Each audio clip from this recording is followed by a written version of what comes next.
வியட்நாமில் இந்தியர்கள் பயணித்த படகு கவிழ்ந்த கோர விபத்தில் 10 தமிழர்கள் உட்பட 15 தென்னிந்தியர்கள் பரிதாபமாக உயிரிழந்தனர். வியட்நாமின் பூ குவோக் தீவுக்கு சுற்றுலா பயணிகளை ஏற்றிக்கொண்டு படகு ஒன்று சென்றது. இதில் தமிழ்நாட்டைச் சேர்ந்த 20 பேர் மற்றும் ஆந்திரா, தெலுங்கானா, கேரளா ஆகிய மாநிலங்களைச் சேர்ந்த சுற்றுலா பயணிகள் உட்பட 32 பேர் பயணம் செய்தனர். தீவுக்கு தெற்கு பகுதியில் பயணித்துக் கொண்டிருந்த போது ராட்சத அலையில் சிக்கி படகு கவிழ்ந்து விபத்துக்குள்ளானது. இதனால் படகில் இருந்தவர்கள் நீரில் மூழ்கி தத்தளித்த நிலையில் அங்கிருந்தவர்கள் மீட்பு பணிகளில் ஈடுபட்டனர். சுய நினைவென்று இருந்தவர்களை CPR முறை மூலம் காப்பாற்ற அங்கிருந்த மீட்பு படையினர் முயன்றனர்.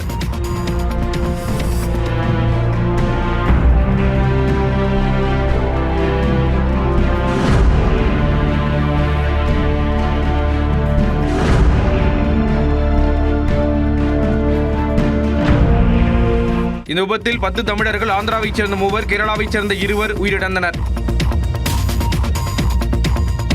வியட்நாமில் நிகழ்ந்த படகு விபத்தில் உயிரிழந்தவர்களின் உடல்களை விரைவாக சொந்த ஊருக்கு கொண்டுவர உறவினர்கள் கோரிக்கை விடுத்துள்ளனர். திருச்சி கிராப்பட்டியைச் சேர்ந்த அழகுராஜன், திருவானைக்காவலைச் சேர்ந்த பாலாஜி, பீமா நகரைச் சேர்ந்த ஷேக் அப்துல்லா ஆகியோர் வியட்நாம் படகு விபத்தில் உயிரிழந்த தகவல் அறிந்து குடும்பத்தினர் கதறி எழுந்தனர். எங்களுக்கு இப்பதான் தெரியும். சரி பிள்ளை, சரி பிள்ளை. எங்களுக்கு 3:30 மணிக்கு தெரியும். 3:30 மணிக்கு டிவி பார்த்து தான் தெரிஞ்சுக்கிட்டோம். ஒய்ஃபுக்கு மாதிரி எதையும் ஐலாண்ட் கூட்டு போறாங்க, மொபைல் எடுக்காது, அதனால நான் மொபைல் நான் ரூம்ல கூப்பிடுறேன், நீங்க ட்ரை பண்ண வேண்டாம் அப்படின்னு சொல்லியிருக்காரு சார். அவர் பேர குழந்தை மேல ரொம்ப பேத்தி ஒன்று பிறந்திருக்கு, அதை மட்டும் வீடியோக்களில் பார்த்து சிரிச்சிருக்காரு சார். இதான் சார் ஒரு கடைசியா பார்த்து. திண்டுக்கல் மாவட்டம் பழனியைச் சேர்ந்த 44 வயதான முருகப்பிரபு தனது நண்பர் நிர்மல்குமாருடன் வியட்நாம் சென்றிருந்த நிலையில் விபத்தில் பரிதாபமாக உயிரிழந்தார். முருகப்பிரபு மரண செய்தி கேட்டு அவரது மனைவி மற்றும் 8 வயது குழந்தை செய்வதறியாது திக்கற்ற நிலையில் தவிக்கின்றனர். உறவினர்லாம் ரொம்ப மனநிலையில் ரொம்ப வருத்தத்தோடு இருக்காங்க. அவருக்கு 42 வயசு ஆகுது. ஒரு சிறு வயசு குழந்தை ஒன்று இருக்குது. உறவினர்லாம் ரொம்ப கஷ்டத்தில் ரொம்ப வேதனையில் வாடிட்டு இருக்காங்க. ஒரு பிஸ்னஸ் டூராக தான் போனார். மற்றபடி பிஸ்னஸ் டூராக போன இடத்துல இந்த மாதிரி படகு கவிழ்ந்துடுச்சு. அதனால் அவரோட பாடியை திருப்பி சீக்கிரமாக கொடுக்க மாதிரி தமிழக அரசை மிக தாழ்மையுடன் கேட்டுக்கொள்கிறேன். தருமபுரி மாவட்டம் பெருமாள் கோவில்பட்டியைச் சேர்ந்த தொழிலதிபரான செந்தில்குமார் படகு விபத்தில் உயிரிழந்ததால் அந்த கிராமமே சோகத்தில் ஆழ்ந்துள்ளது. சேலம் ராமகிருஷ்ணா ரோடு பகுதியைச் சேர்ந்த 62 வயதான ஸ்ரீதர் வியட்நாமுக்கு நண்பர்களுடன் சென்றபோது பரிதாபமாக உயிரிழந்தார்.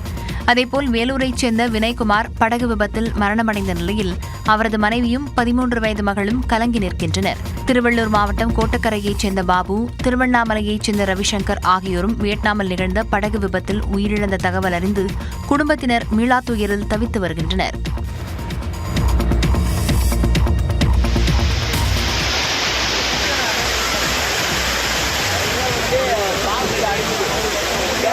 வார விடுமுறையொட்டி குற்றால அருவிகளில் குவிந்த சுற்றுலா பயணிகள் நீண்ட வரிசையில் காத்திருந்து குளித்து மகிழ்ந்த காட்சிகளே இவை.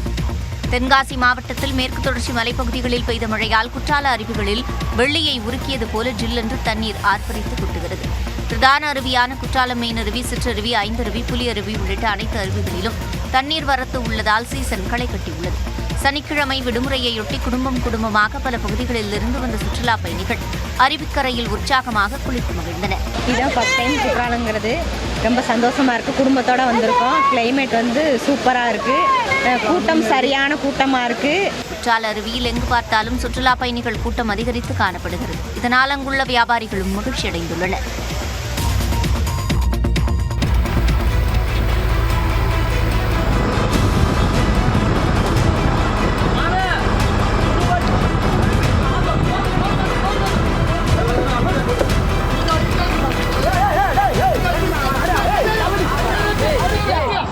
சென்னையிலிருந்து மீனவர்களுடன் சென்ற விசைப்படகு பழுதாகி ஆந்திரா அருகே கடலில் மூழ்கிய திக் காட்சிகளே இவை.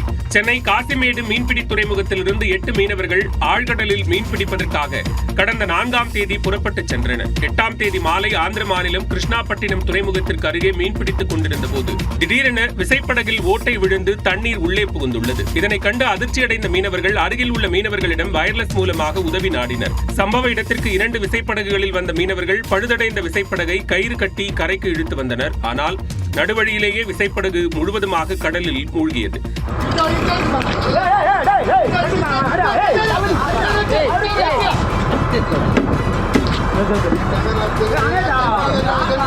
அதனைத் தொடர்ந்து 8 மீனவர்களும் பாதுகாப்பாக கரைக்கு திரும்பினர். படகு விபத்து தொடர்பாக அதன் உரிமையாளர் டெல்லி பிரசாத் காசிமேடு காவல் நிலையத்தில் புகார் கொடுத்துள்ளார். இந்நிலையில் விசைப்படகு கடலில் மூழ்கும் காட்சிகள் வெளியாகி பரபரப்பை ஏற்படுத்தியுள்ளது. தமிழ்நாட்டின் அரசியல் களத்தை பரபரப்பாக்கிய செய்திகளை இப்போது பார்க்கலாம்.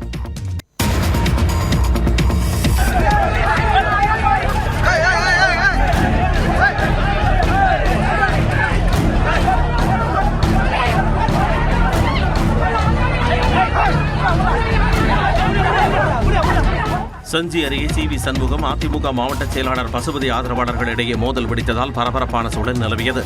சட்டப்பேரவையில் தவேக அரசு மீதான நம்பிக்கை வாக்கெடுப்பில் அதிமுக கொறடா உத்தரவை மீறி அரசுக்கு ஆதரவாக வாக்களித்ததால் முன்னாள் அமைச்சர் சி.வி. சண்முகம் உள்ளிட்டோர் கட்சி பொறுப்புகளில் இருந்து நீக்கப்பட்டனர்.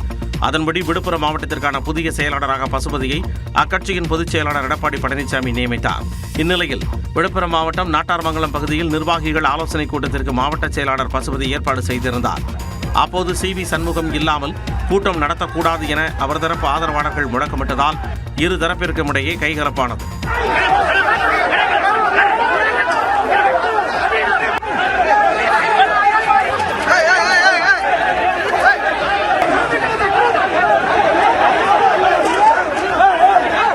இருதரப்பும் கற்கடை வீசி தாக்கிக் கொண்டதில் அதிமுக மாவட்ட செயலாளர் பசுபதியின் கார் சேதமடைந்தது. மோதலை தடுக்க காவல்துறையினர் குவிக்கப்பட்டதால் பதற்றமான சூழல் ஏற்பட்டது.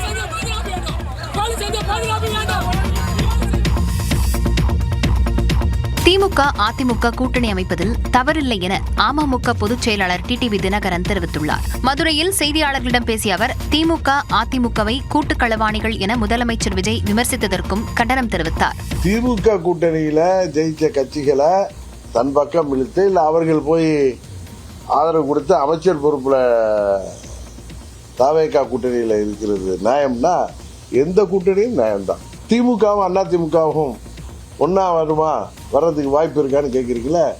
ஒரு பொலிட்டிக்கல் சிச்சுவேஷன் யாரை வேண்டுமானாலும் ஒன்று செய்யும். அதிமுகவில் இணைவீர்களா என்ற கேள்விக்கும் டிடிவி தினகரன் பதிலளித்தார். அவங்க கூட தானே இருக்கேன். அம்மாவுடைய கொடியை போட்டு அம்மா மக்கள் முன்னேற்ற கழகம்னு ஒரு கட்சி நடத்திட்டு இருக்கோம். அது அம்மாவுடைய கட்சி தானே. அதனால நாங்கள் அவங்க கூட தான் இருக்கேன், அவங்க கூட இணைந்து தான் செயல்பட்டு இருக்கேங்கிறது தான் எங்களுடைய கருத்து. முதலமைச்சர் விஜய்க்கு காங்கிரஸ் உள்ளிட்ட கூட்டணி கட்சிகள் மேல் நம்பிக்கை இல்லாததால் தான் அதிமுக சட்டமன்ற உறுப்பினர்களை ராஜினாமா செய்ய வைத்து தன் கட்சியில் இணைப்பதாகவும் இதுவும் ஊழல்தான் என்றும் தினகரன் சாடினார்.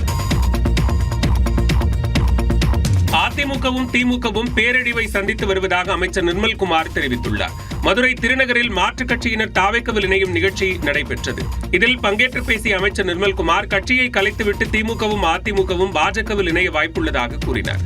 புரட்சி தலைவர் காலத்தில் கூட அம்மா காலத்தில் கூட திமுக இந்த அளவுக்கு ஒரு அழிவை சந்தித்ததே கிடையாது. இந்த 13 வருஷம் ஆட்சியில் இல்லாமல் இருந்தாலும் திமுகவில் இப்படி ஒரு அழிவு, அதாவது திமுகவுடைய கிளை கழகம் வரை அனைத்தும் கலைந்தது கிடையவே கிடையாது. அதே நேரத்தில் அதிமுக 96 கூட இந்த அளவுக்கு யாரும் கட்சியிலிருந்து வெளியேறவில்லை. தொடர்ந்து ஊடகங்களிடம் பேசிய அவர் கரூர் சம்பவத்தை ராஜீவ்காந்தி கொலை சம்பவத்தோடு ஒப்பிட்டு திமுகவிற்கு கேள்வி எழுப்பினார். இதற்காக எதனால் திமுக தலைவர் கருணாநிதி அவருடைய கூட்டம் ஸ்ரீபெரும்புதூரில் இருந்த கூட்டம் ரத்து செய்யப்பட்டது?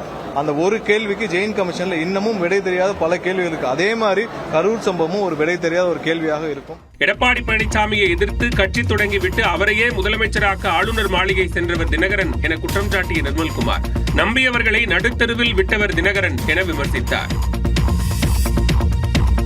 பாஜகவை வீழ்த்த திமுக தாவேக ஒன்றிணைய வேண்டும் என்று இந்திய கம்யூனிஸ்ட் கட்சியின் மாநில செயலாளர் வீரபாண்டியன் தெரிவித்துள்ளார். தருமபுரியில் ஊடகங்களிடம் பேசிய அவர் விசிக தலைவர் திருமாவளவனின் கருத்தை வழிமொழிந்தார். ஜனநாயக சக்தியில் அனைத்தும் வகுப்பாத சக்திகளை எதிர்த்து போரிட வேண்டும். அதான் எங்கள் நிலையம். இந்தியா ஒரு பன்முக நாடு. பன்முகத்தின் அடித்தளம் மதச்சார்பின்மை. இந்த அரசியல் உலகில் வேற எந்த நாட்டில் நிலவாத இந்த அரசியல் விழுமியங்களை பாதுகாப்பதுதான் நமது முதல் கடமை. தொடர்ந்து பேசிய வீரபாண்டியன் வகுப்புவாத பேர் அபாயத்தை தடுப்பது நோக்கமாக இருக்க வேண்டும் என்றார். மத அடிப்படைவாத சக்திகளை தனிமைப்படுத்த முறியடிக்க ஜனநாயக சக்தியில் யாவும் ஓரணியில் திரள வேண்டும் என்பதுதான் எங்கள் கட்சி காங்கிரஸுடைய வேண்டுகோள் கூட. கட்சிகள் ஒன்று எதிர்ப்பது, போட்டியிடுவது, வெற்றி பெறுவது, தோல்வியடைவது இயல்பு. ஆனால் தேசத்தின் ஒருமைப்பாட்டை சிதைக்கிற வகுப்பாத சக்தியை நாம் தனிமைப்படுத்த வேண்டியது அரசியலில் நமது முதல் கடமை என்று நான் கருதுகிறேன்.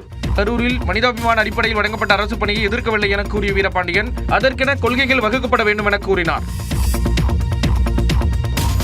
புதிய கல்விக் கொள்கை மாணவர்களை காலனித்துவ சிந்தனையிலிருந்து விடுவிக்கும் முயற்சி என ஆளுநர் ஆர் வி அர்லேக்கர் தெரிவித்துள்ளார். சென்னை அரும்பாக்கத்தில் உள்ள தனியார் கல்லூரியின் 59வது பட்டமளிப்பு விழாவில் சிறப்பு விருந்தினராக பங்கேற்ற ஆளுநர் அர்லேக்கர் மாணவர்களுக்கு பட்டங்கள் வழங்கி சிறப்பித்தார். தொடர்ந்து மாணவர்கள் மத்தியில் பேசிய அவர், மெக்காலே கல்வி முறைதான் தன் குடும்பம் தனது வேலை என்ற சுயநலமான எண்ணத்தை வளர்த்துவிட்டதாகவும் இதனால் சமூகத்தை பற்றி சிந்திக்கும் பழக்கம் குறைந்துவிட்டதாக கூறினார். அதே நேரம் இங்கிலாந்தில் குருகுல கல்வி முறை பின்பற்றப்படுவதாக குறிப்பிட்டார். The purpose of the education policy is to create a good person. That Madras education system, Gurukul system, is still being followed there in England, and it is named in the same way. It is a Madras education system. What was the speciality of this? A bright child or a student in the class, he becomes the monitor, he becomes the head of that class. Whenever teacher was not there, he used to teach them. காலனித்துவ சிந்தனையிலிருந்து விடுவிப்பதே புதிய கல்விக் கொள்கையின் நோக்கம் என்றும் ஆளுநர் அர்லேக்கர் கூறினார். தென்னிந்தியாவின் Nightingale S Janaki மறைவு, மீண்டும் பதிவான கொரோனா இறப்பு உள்ளிட்ட செய்திகளை டாப் 5 இந்தியா பகுதியில் பார்க்கலாம்.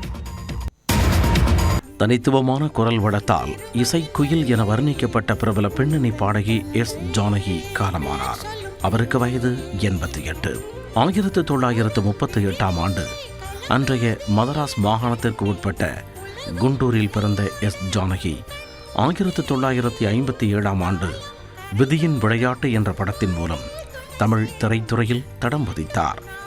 தென்னிந்தியாவின் நைட்டிங்கேல், இசைக்குயில், இசையரசி என வர்ணிக்கப்படும் எஸ் ஜானகி தமிழ், தெலுங்கு, கன்னடம், மலையாளம், ஒடியா, பெங்காலி, ஹிந்தி என 17 மொழிகளில் 40,000த்திற்கு மேற்பட்ட பாடல்களை பாடியவர். தனது தனித்துவமான குரல் வளத்தால் 3 தலைமுறை ரசிகர்களை கவர்ந்த எஸ் ஜானகி 4 தேசிய விருதுகளையும், தமிழ்நாடு அரசின் கலைமாமணி உட்பட 33 மாநில அரசு விருதுகளையும் வென்றவர்.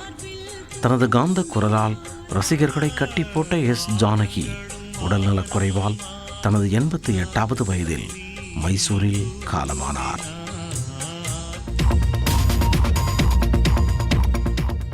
எம்.எஸ். விஸ்வநாதன், கே.வி. மகாதேவன் போன்ற இசை ஜாம்பவான்களுடன் இணைந்து பல வெற்றி பாடல்களை தந்தவர் எஸ் ஜானகி. இசைஞானி இளையராஜாவின் இசையில் அன்னக்கிளை தொடங்கி பல்வேறு படங்களில் இணைந்து பணியாற்றியுள்ளார். பி.பி. ஸ்ரீனிவாஸ், யேசுதாஸ், மலேசியா வாசுதேவன், எஸ்.பி. பாலசுப்ரமணியம் உள்ளிட்டோருடன் சேர்ந்து பல வெற்றி பாடல்கள் வழங்கியவர் எஸ் ஜானகி. ஜென்டில்மேன், காதலன், முதல்வன், ஜோடி உள்ளிட்ட பல படங்களில் ஏ.ஆர். ரகுமானுடன் பணியாற்றியவர். இளைய தலைமுறையைச் சேர்ந்த அனிருத் இசையில் அவர் பாடிய அம்மா அம்மா பாடல் பலரது ஃபேவரட்.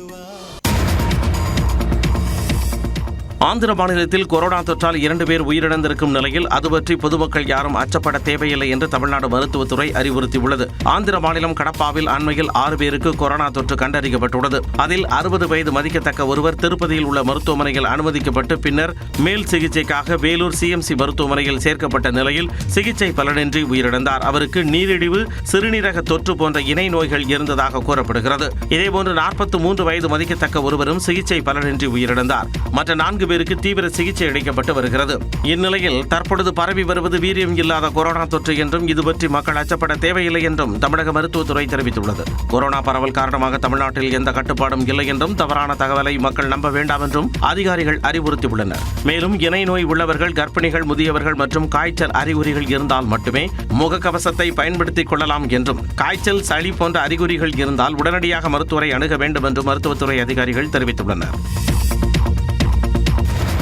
மேற்காசிய போரின் போது 9,000 கோடி மதிப்பிலான அத்தியாவசிய பொருட்களை ஏற்றிச் சென்ற வர்த்தக கப்பல்களுக்கு இந்திய கடற்படை பாதுகாப்பு வழங்கியதாக மத்திய அமைச்சர் ராஜ்நாத் சிங் பெருமிதம் தெரிவித்துள்ளார். உள்நாட்டிலேயே தயாரிக்கப்பட்ட ப்ராஜெக்ட் 17A ரகத்தைச் சேர்ந்த 6வது மறைந்திருந்து தாக்கும் போர்க்கப்பலான மகேந்திரகிரி இந்திய கடற்படையின் கிழக்கு கடற்படை பிரிவில் இணைக்கப்பட்டது. இந்த அதிநவீன போர்க்கப்பலை விசாகப்பட்டினம் கடற்படை தளத்தில் நடைபெற்ற விழாவில் மத்திய பாதுகாப்பு அமைச்சர் ராஜ்நாத் சிங் நாட்டிற்கு அர்ப்பணித்தார். தொடர்ந்து அந்த கப்பலையும் பார்வையிட்டு ஆய்வு செய்தார். இந்நிகழ்ச்சியில் பேசிய மத்திய அமைச்சர் ராஜ்நாத் சிங், வான், கடல் மேற்பரப்பு, கடலுக்கு அடியில் என 3 வழிகளில் ஏற்படும் அச்சுறுத்தல்களையும் சமாளிக்கும் திறன் இந்த போர்க்கப்பலுக்கு உள்ளதாக கூறினார். எதிர்காலத்தில் போர்கள் செயற்கை நுண்ணறிவை கொண்டு நடத்தப்படலாம் என்றும், ஆனால் நன்கு பயிற்சி பெற்ற ராணுவ வீரர்கள் மற்றும் திறமையான ராணுவ சக்தி ஆகியவற்றால் தான் போரில் வெற்றி பெற முடியும் என்றும் கூறினார். वेस्ट एशिया में कॉन्फ्लिक्ट शुरू होने के बाद आपने देखा इंडियन नेवी ने ऑपरेशन ऊर्जा सुरक्षा के माध्यम से 9,000 करोड़ रुपए से अधिक मूल्य के आवश्यक कार्गो को लेकर चल रहे। இந்திய கடற்படை நாட்டின் பொருளாதார நலன்களுக்கு ஒரு வலிமையான பாதுகாவலனாக உருவெடுத்துள்ளதாக ராஜ்நாத் சிங் பெருமிதம் தெரிவித்தார். தனது கட்சி எம்எல்ஏக்களுடன் குதிரை பேரம் நடத்தி விலைக்கு வாங்க பாஜக முயற்சிப்பதாக ஜம்மு காஷ்மீர் முதலமைச்சர் உமர் அப்துல்லா பரபரப்பு குற்றச்சாட்டை தெரிவித்தார். மொத்தம் 95 எம்எல்ஏக்கள் இடங்கள் கொண்ட ஜம்மு காஷ்மீர் சட்டப்பேரவையில் நேஷனல் கான்ஃபரன்ஸ் தலைமையிலான கூட்டணி 52 எம்எல்ஏக்களின் ஆதரவுடன் பலமாக உள்ளது. மறுபுறம் 29 எம்எல்ஏக்களுடன் பாஜகவும் இதர சில கட்சிகளின் எம்எல்ஏக்களும் எதிர்க்கட்சியாக இருக்கின்றன. இந்நிலையில் தனது கட்சி எம்எல்ஏ ஒருவரை பாஜகவைச் சேர்ந்த ஒருவர் ரகசியமாக அணுகி கட்சி மாறுவதற்காக 20 முதல் 30 கோடி ரூபாய் வரை பணம், அமைச்சர் பதவி மற்றும் மாநில அந்தஸ்து தருவதாக ஆசை வார்த்தை காட்டியதாக உமர் அப்துல்லா குற்றம் சாட்டியுள்ளார். இதுகுறித்து எக்ஸ் பக்கத்தில் பதிவிட்டுள்ள மக்களவை எதிர்க்கட்சித் தலைவர் ராகுல் காந்தி, இது மோடி ஷா கூட்டணியின் டூல் கிட் மற்றும் அவர்களின் நிலையான செயல்பாட்டின் நடைமுறை என விமர்சித்துள்ளார். அதே சமயம் குற்றச்சாட்டை திட்டவட்டமாக மறுத்துள்ள பாஜக மூத்த தலைவர் ரவீந்தர் ரெய்னா உமர் அப்துல்லாவின் குற்றச்சாட்டு அடிப்படை ஆதாரமற்றது என தெரிவித்துள்ளார். பிரதமர் மோடியின் நியூசிலாந்து பயணம், சீனாவை சூறையாடிய புயல், ஹோர்முஸ் நீரிணையை மூடிய ஈரான் உள்ளிட்ட செய்திகளை டாப் 5 உலகம் பகுதியில் பார்க்கலாம்.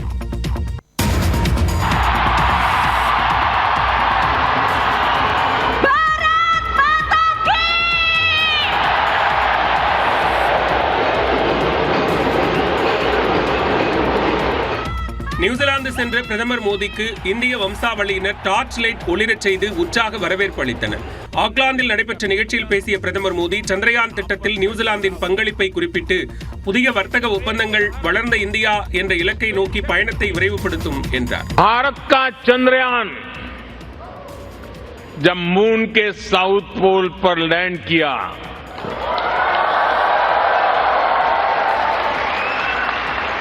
पूरा न्यूजीलैंड नाच रहा था उस दिन, और उस दिन हम सबको गर्व हुआ. अब आपको मैं गर्व की एक और बात बताता हूं. தொடர்ந்து பேசிய நியூசிலாந்து பிரதமர் கிறிஸ்டோபர் லக்ஷன் நாட்டில் இந்தியர்களின் பங்களிப்பை குறிப்பிட்டார். The report stated that our 330,000 strong Kiwi Indian community now contributes $37 billion to our economy every year. It's 9% of our GDP and it supports 220,000 jobs.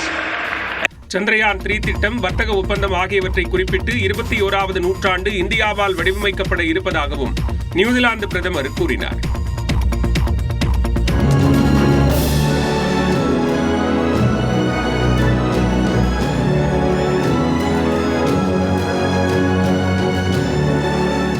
India New Zealand இடையே 5 புரிந்துணர்வு ஒப்பந்தங்கள் இரு நாட்டு தலைவர்கள் முன்னிலையில் கையெழுத்தானது. இந்தோ பசிபிக் நாடுகளுக்கு அரசுமுறை சுற்றுப்பயணம் மேற்கொண்டுள்ள பிரதமர் நரேந்திர மோடி 2 நாட்கள் பயணமாக நியூசிலாந்து சென்றார். இந்நிலையில் ஆக்லாந்தில் உள்ள அதிபர் மாளிகையில் உயர்மட்ட ஆலோசனை கூட்டம் நடைபெற்றது. இதனைத் தொடர்ந்து இருநாட்டு உறவுகளை வலுப்படுத்தும் வகையில் பாதுகாப்பு, கால்நடை பராமரிப்பு, பால்வளம், சுற்றுலா, விளையாட்டு மற்றும் பேரிடர் மேலாண்மை ஆகிய துறைகளில் புரிந்துணர்வு ஒப்பந்தங்கள் கையெழுத்தாகின. இதனைத் தொடர்ந்து பிரதமர் மோடிக்கு அந்நாட்டு பிரதமர் கிறிஸ்டோபர் லக்ஷன் அரச விருந்தளித்தார். இதில் கலந்து கொண்டு பேசிய பிரதமர் மோடி, நியூசிலாந்தைச் சேர்ந்த பல்கலைக்கழகங்கள் இந்தியாவில் தங்கள் வளாகங்களை திறக்க வேண்டும் என்று அழைப்பு விடுத்தார். हम न्यूजीलैंड की यूनिवर्सिटीज को भारत में कैंपस खोलने के लिए आमंत्रित करते हैं. इस वर्ष हम दोनों देशों के बीच खेल संबंधों की 100वीं वर्षगांठ मना रहे हैं. இந்தியாவில் யுபிஐ மற்றும் நியூசிலாந்து நிதி பரிமாற்றம் செயலியை இணைக்கும் பணிகள் நடைபெற்று வருவதாகவும் பிரதமர் மோடி கூறினார்.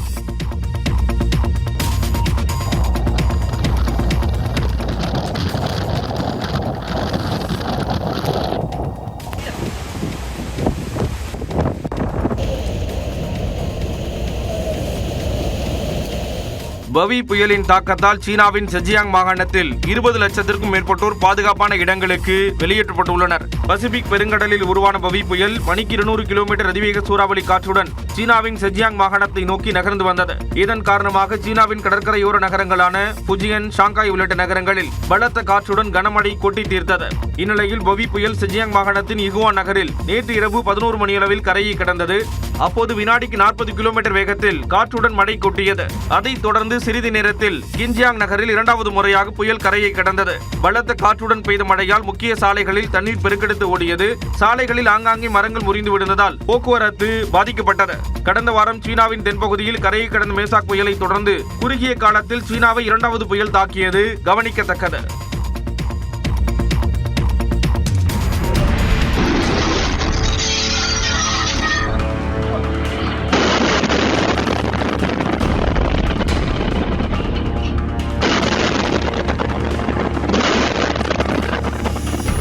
உக்ரைனின் சுமி நகரில் ரஷ்யா தாக்குதல் நடத்திய போது மக்கள் உயிர் பயத்தில் அலறி ஓடிய பதைபதைக்கும் காட்சிகளை இவை. உக்ரைனுக்கும் ரஷ்யாவுக்கும் இடையே 4 ஆண்டுகளாக போர் நடந்து வருகிறது. இந்நிலையில் உக்ரைன் மீது நேற்று ரஷ்ய ராணுவம் ஏவுகணைகள், ட்ரோன்களை சரமாரியாக வீசி தாக்குதல் நடத்தியது. குறிப்பாக சுமி நகரில் மக்கள் கூட்டம் நிறைந்த பகுதியில் கிளைட் பாம்ஸ் எனப்படும் 2 சறுக்கு குண்டுகளை வீசி தாக்கியதில் 5 பேர் கொல்லப்பட்டனர். 30 பேர் காயமடைந்ததாக உக்ரைனிய அதிகாரிகள் தெரிவித்தனர்.